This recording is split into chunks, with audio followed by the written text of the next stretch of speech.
These issues are very difficult to talk about, and however, we're having the conversation.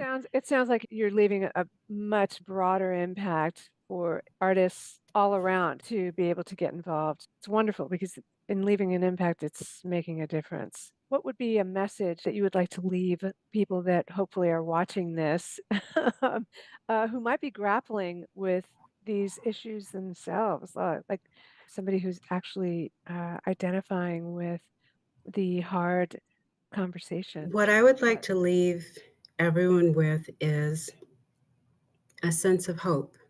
It always looks darkest right before the sun is about to come out. And right now, the darkness in our global communities has gotten enormously loud.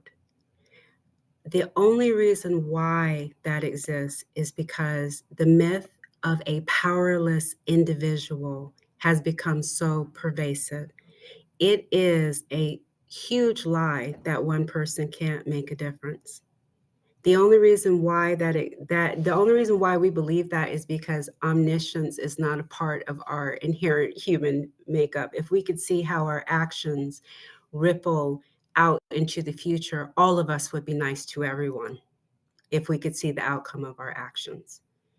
But because we can't, for now, I'm asking for 2025, no matter what you see, no matter what you hear on a screen, stay true to your focus as an individual.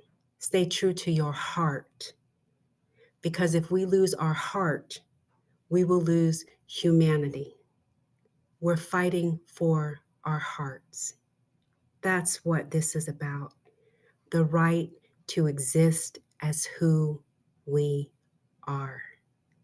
That is a fight none of us should ever relinquish to anyone. It is a fight worth fighting even through exhaustion. Even when we think we have nothing left to give, we do. We're in it for the long haul to make sure that every individual here is going to be heard, is going to be seen, is going to be accepted. And for people who believe that that's not possible, possible things have to start somewhere. And they usually start in the realm of the impossible before they're brought into reality.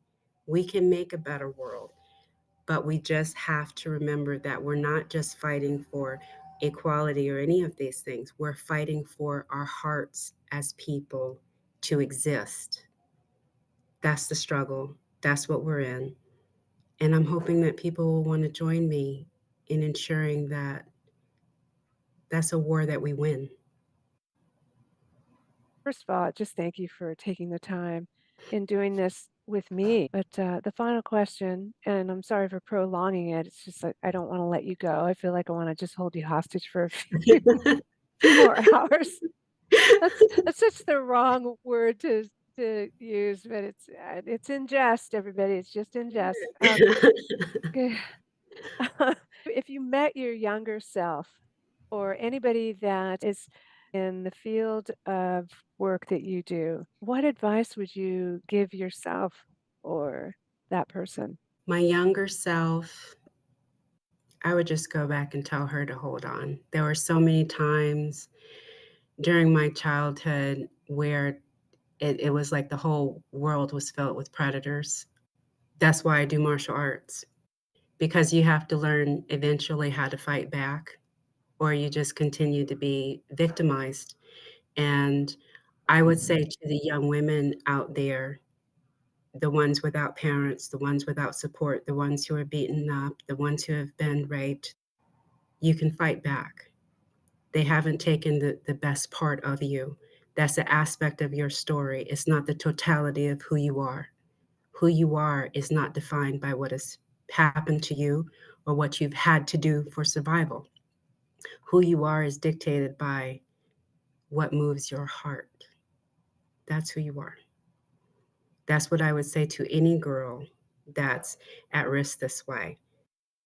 To the child marriage survivors and those who have been forced into those situations, Because I didn't have parents, I was being forced into a marriage when I was 16. I grew up in the United States. Child marriage does happen in the United States. It happens in a lot of these countries. It just requires a signature from a legal guardian or a parent to make a girl under 18 be married off. Well, that gentleman decided he wanted a taste before that happened. I beat him up. I cannot stress enough to the women of this world that you do not have to be abused. You do not have to be a passive victim in your own story. You can fight back. I tell all of the girls that come across this way, I say this: you can fight back. Most people don't expect a story like that. They expect the other part, but that's not what happened to me. And that marriage did not take place, and I got my education. To people who want to embark on a humanitarian career, to be a humanitarian is to walk the path of balance for all of humanity. That is no small feat because we test each other in 1,000 different ways to be intolerant and hateful to each other. In order to be a humanitarian, though, at the core of it, you have to love people and you have to love yourself and you have to hold on to a vision of a brighter future. Because if you're in a humanitarian field and you are incapable of having a self care regimen, of remembering why you love your life, and being able to laugh, you will burn out on that career very quickly. I watched a lot of people burn out during the pandemic. So if you're going to actually work on behalf of humanity, that's where your passion needs to be. Not the future for you, the future for the seventh generation coming after you. If we had the longevity that our ancestors had in antiquity, where they could build these huge cathedrals and all of these wonderful buildings, it took them 6, 7 generations to build these things. Our disposable commodities have made it to where we are short sighted, my friends. Make your action as a humanitarian for the people you will never meet, but who will be the beneficiaries of your generosity and your kindness. That should be the core of your humanitarian ethos. And to all of the creatives that are out there, lastly, I would say art for art's sake matters. Improv matters. Your swirly art that someone said looks like a toddler did it. It matters. Your creativity matters. Don't give up on your art. Don't give up on your writing just because you're not a best-selling author and you can't get more than 10 likes on Instagram. Your success as an artist is because you're doing it. That's where the success is. The recognition and the rest of it has been superimposed on us by external society. These hallmarks that you're not a writer unless you've sold 100,000 copies of a work. You're not an artist unless you can make $2,000 for a painting. These are arbitrary lines that do not exist in reality. If you made a painting, you're an artist. If you wrote something, you're a writer. If you dance around in your living room when nobody's looking and you're really good at it, but too shy to get up on stage, guess what? You're a dancer. I have met so many people who will sing in the shower and they're like soprano level and they can't do that in front of other people, but they won't call themselves singers. I've known people who can bake a pie that can make you cry because it's that good, but they will not call themselves an artist. They are. Art for art's sake is about creating so that it can be enjoyed through the creation of it or just bringing people together. So stop thinking about your creativity as a commodity and think of it more as a mental health tool to sustain who you are. That's pretty much what I would want to say. Thank you. A billion thanks to you, Magdalene, and for taking a mindful moment with me today. This was largely impactful. It resonated deeply. This has been incredible conversation.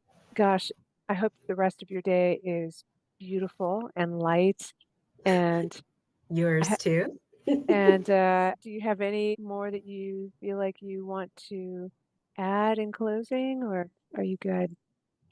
I just wanted to, on behalf of the 34 Gallery in Samuka, Africa, I just wanted to thank you for giving me and us the opportunity to discuss the 34 Gallery and what we're doing. And again, I just want to thank you for being a phenomenal inspiration to all of us with your own advocacy and the things that you do.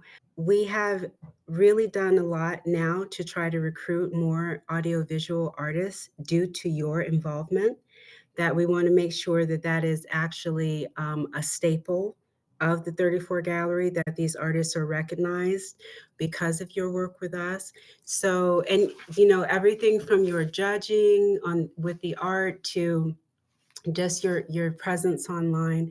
You've been very integral to our process, and you're mentioned very frequently in our meetings where we're trying to make sure that digital artists of all varieties are included in these conversations, that the AI art community is not left out, because we do have disabled artists who are not able to have the physical strength to create art. I think when people are talking about the AI art conversation, they're not realizing that someone who's wheelchair bound with a degenerative disorder might only be able to move a mouse, the cursor, to create a digital artwork, instead of, oh, they spent, 60 hours working on this painting.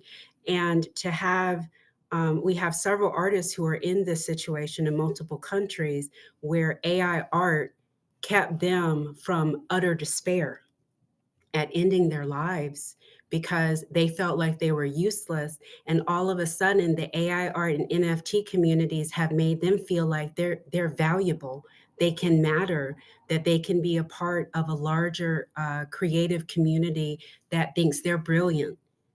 And 6 months ago, everyone was just, they were just someone's sob story, and now they are international award-winning AI artists with careers. So I just wanted to put that out there because I know that these conversations take place because you and a lot of our AI artists are on board. And I know that wasn't an aspect that we covered, um, this schism between the fine art and AI art communities and how they've been at each other this way. I really challenge people to look at AI art differently in that manner as to how it can open up doors for the people who are just simply not physically able to even have the tools available to them to do fine art or sculpture. So you're a part of that conversation and you've put it on our radar, and we've been inclusive of those things from our inception for that reason. So I thank you for being you. And I do love this artwork in the background. I love your talent and your energy. And I'm just honored to have been able to be here and speak today. Thank you so much. I didn't know, and I'm so happy that gosh, I'm so happy. That just brings so much joy to me.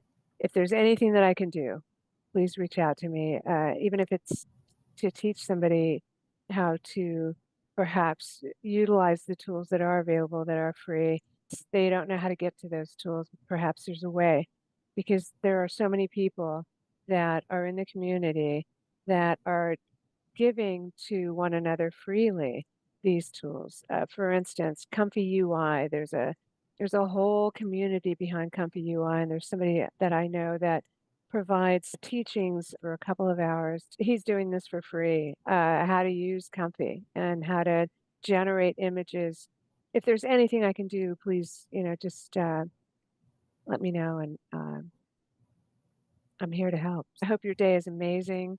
It's Friday, January 17th, and oh gosh, love and light to you and yours and the entire 34 Gallery SDG 3.4 mental health community, the Simukai.org, the UN, all of y'all. Okay. Make sure you eat a cookie. And with All that, right. thank you. Thank you so much. It's been such a pleasure. All right. Thank you as well. Be well. Absolutely. You too.